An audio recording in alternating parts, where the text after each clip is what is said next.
Apple പുതിയൊരു entry level ലാപ്ടോപ്പുമായി വന്നിരിക്കുകയാണ്. അതാണ് മാക്ബുക്ക് നിയോ. മാക്OS ഇക്കോസിസ്റ്റത്തിലേക്ക് കൂടുതൽ ആളുകളെ എത്തിക്കുക എന്നതാണ് ഇതിലൂടെ ആപ്പിൾ ലക്ഷ്യമിടുന്നത്. ഇത് പ്രഖ്യാപിച്ചത് 2026 മാർച്ച് 4-നാണ്. പൊതുജനങ്ങൾക്കായി മാർച്ച് 11 മുതൽ ലഭ്യമാവുകയും ചെയ്യും.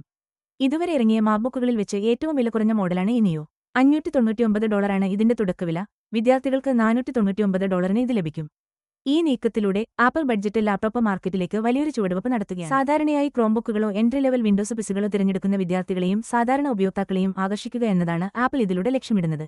മറ്റുള്ള ഹൈ എൻഡ് മാക്കുകളിൽ കാണുന്ന എം സീരീസ് പ്രോസസ്സറുകൾക്ക് പകരം എ സീരീസ് ചിപ്പായ A18 Pro ഉപയോഗിക്കുന്ന ആദ്യത്തെ മാക്കാണ് മാക്ബുക്ക് നിയോ എന്നതാണ് ഇതിന്റെ ഏറ്റവും വലിയ പ്രത്യേകത.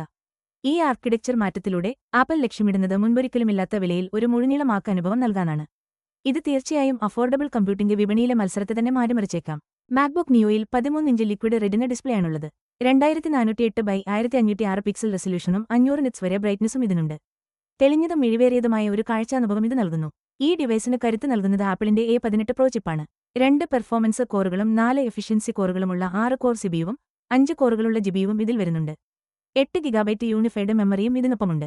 വെബ് ബ്രൗസിംഗ്, ഡോക്യുമെന്റ് തയ്യാറാക്കുന്നത്, കണ്ടന്റ് സ്ട്രീമിംഗ് പോലുള്ള സാധാരണ ജോലികൾക്കാണ് ഈ ഹാർഡ്വെയർ കോൺഫിഗറേഷൻ ഉണ്ടാക്കിയിരിക്കുന്നത്. മറ്റ് മുൻനിര ഇന്റൽ കോർ അൾട്ര 5 ലാപ്ടോപ്പുകളെക്കാൾ ദൈനംദിന ആവശ്യങ്ങൾക്കുള്ള ജോലികളിൽ 50% വരെ വേഗത ഇതിനുണ്ടെന്നാണ് ആപ്പിൾ പറയുന്നത്.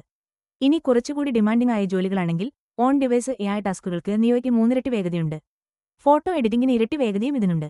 ബേസ് മോഡലിൽ 256 GB സോളിഡ് സ്റ്റേറ്റ് സ്റ്റോറേജാണ് ലഭിക്കുന്നത്. 512 GB ഓപ്ഷനും ലഭ്യമാണ്. അതിൽ ടച്ച് ID ഫംഗ്ഷനും കൂടെ ലഭിക്കും.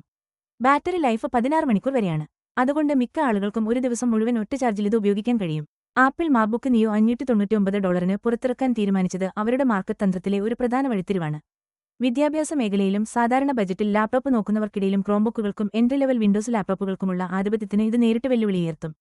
ഒരു 10 വർഷത്തിലേറെയായി ആപ്പിൾ $900 താഴെയുള്ള ലാപ്ടോപ്പ് മാർക്കറ്റിൽ കാര്യമായിട്ട് ശ്രദ്ധിച്ചിരുന്നില്ല. കാരണം അവരുടെ മാക്ബുക്ക് എയർ മോഡലുകൾക്ക് ഇതിലും ഒരുപാട് വില കൂടുതലായിരുന്നു. ഈ വിടവ് നിയോ നികത്തുന്നു. ആപ്പിൾ ഉൽപ്പന്നം ഉയർന്ന വിലയില്ലാതെ ഒരു സമ്പൂർണ്ണ മാക്OS അനുഭവം ഇത് നൽകുന്നു. $499 വിദ്യാഭ്യാസ കിഴിവ് വിദ്യാർത്ഥികൾക്കിടയിൽ ഇതിന്റെ ആകർഷണം ഇനിയും കൂട്ടുന്നു.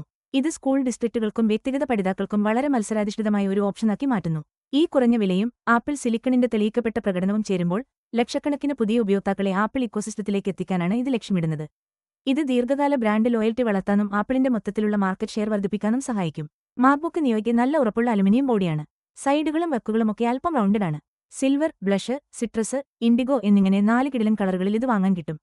ഈ കളർ ഓപ്ഷൻ ആപ്പിളിന്റെ ഒരു തന്ത്രത്തിന്റെ ഭാഗമാണ്. കാരണം അവരുടെ വില കുറഞ്ഞ അല്ലെങ്കിൽ കൂടുതൽ ആളുകളിലേക്ക് എത്തേണ്ട ഡിവൈസുകൾക്ക് ഇങ്ങനെയുള്ള കളറുകൾ കൊടുക്കുക എന്നത് അവരുടെ ഒരു രീതിയാണ്. ഐമാക്കിലും ഐപാഡിലുമൊക്കെ നമ്മളിത് കണ്ടിട്ടുള്ളതാണല്ലോ.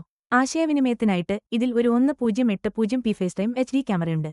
അതുകൂടാതെ നല്ല ക്വാളിറ്റിയുള്ള മൈക്രോഫോണുകളും സ്പേഷ്യൽ ഓഡിയോ സപ്പോർട്ടുള്ള സ്പീക്കറുകളും ഈ ലാപ്ടോപ്പിൽ വരുന്നുണ്ട്. കണക്ടിവിറ്റിയുടെ കാര്യത്തിൽ ഇതിൽ ആകെ 2 പോർട്ടുകളാണ് ഉള്ളത്. അതിലൊന്ന് USB 3 സ്പീഡും ഡിസ്പ്ലേ പോർട്ട് 1.4 സപ്പോർട്ടും ഉള്ളതാണ്. മറ്റേത് USB 2 സ്പീഡിലാണ്. അതുകൂടാതെ ഒരു സാധാരണ ഹെഡ്ഫോൺ ജാക്കുമുണ്ട്. തണ്ടർബോൾട്ട്, മാഗ്സെഫ് പോലുള്ള അഡ്വാൻസ്ഡ് ഫീച്ചറുകൾ ഇതിൽ നിന്ന് ഒഴിവാക്കിയിട്ടുണ്ട്. പകരം അത്യാവശ്യമുള്ള കാര്യങ്ങൾക്ക് മാത്രം പ്രാധാന്യം കൊടുത്തു. ഇത് ബഡ്ജറ്റ് ഫ്രണ്ട്ലി ആക്കാൻ വേണ്ടിയായിരുന്നു. പക്ഷേ ഇതിൽ ശ്രദ്ധിക്കേണ്ട ഒരു കാര്യമെന്താണെന്ന് വെച്ചാൽ ബേസ് മോഡലിൽ ബാക്ക്ലിറ്റ് കീബോർഡ് ഇല്ല എന്നതാണ്. വില കുറയ്ക്കാൻ വേണ്ടി ആപ്പിൾ ചെയ്ത ഒരു വിട്ടുവീഴ്ചയായിട്ട് ഇതിനെ കാണാം. മാക്ബുക്ക് നിയോയുടെ വരവ് ആപ്പിളിനും പേഴ്സണൽ കമ്പ്യൂട്ടിംഗ് രംഗത്തിന് മൊത്തത്തിലും വലിയൊരു മാറ്റത്തിന് വഴിയൊരുക്കും. ഒരു A സീരീസ് ചിപ്പിൽ പ്രവർത്തിക്കുന്ന മാക്ക് കൊണ്ടുവന്നതിലൂടെ ചിപ്പ് ഉപയോഗിക്കുന്നതിൽ ആപ്പിളിനുള്ളൊരു അയഞ്ഞ സമീപനം അവർ കാണിക്കുകയാണ്. അതോടൊപ്പം പല വിലകളിലും ഉൽപ്പന്നങ്ങൾ ഇറക്കാൻ അവർക്ക് താൽപ്പര്യമുണ്ടെന്നും ഇത് വ്യക്തമാക്കുന്നു. നിയോയുടെ പെർഫോമൻസ് എടുത്തുനോക്കിയാൽ, പ്രത്യേകിച്ച് നമ്മൾ ദിവസേന ചെയ്യുന്ന ജോലികളിലും ഡിവൈസിലെ AI സംബന്ധമായ കാര്യങ്ങളിലുമൊക്കെ ഐഫോണിലുള്ള പ്രോസസ്സർ തന്നെ സാധാരണ ഉപയോഗിക്കുന്നവർക്ക് ധാരാളമാണെന്ന് ഇത് കാണിക്കുന്നുണ്ട്. ഈ തന്ത്രപരമായ നീക്കത്തിലൂടെ ആപ്പിളിന്റെ ലാപ്ടോപ്പ് നിരയിൽ ഒരു വ്യക്തമായ തരംതിരിവ് അവർ ഉണ്ടാക്കുന്നുണ്ട്. മാക്ബുക്ക് എയറിനും മാക്ബുക്ക് പ്രോയ്ക്കും താഴെ കൂടുതൽ ആളുകൾക്ക് വാങ്ങാൻ പറ്റുന്ന ഒരു എൻട്രി പോയിന്റ് ആയി നിയോ മാറുമെന്നാണ് പ്രതീക്ഷ. മാക്ബുക്ക് നിയോ ആപ്പിളിന്റെ ഉപഭോക്തൃ അടിത്തറയെ കാര്യമായി വലുതാക്കുമെന്നാണ് വിദഗ്ധർ പറയുന്നത്. മുമ്പ് ആപ്പിൾ ഉൽപ്പന്നങ്ങൾക്ക് വില കൂടുതലാണെന്ന് കരുതിയ ആളുകളെയും ആകർഷിക്കാൻ ഇതിലൂടെ സാധിക്കും. മാക്OSുമായുള്ള ഇതിന്റെ ഇന്റഗ്രേഷനും കണ്ടിന്യൂവിറ്റി ഫീച്ചറുകളും നിലവിൽ ഐഫോൺ ഉപയോഗിക്കുന്നവർക്ക് ഒരു തടസ്സവുമില്ലാത്ത അനുഭവം നൽകും. ഇത് ഒരു ഗേറ്റ്വേ ഡിവൈസ് എന്ന നിലയിൽ ഇതിന്റെ ആകർഷണം ഇനിയും കൂട്ടും.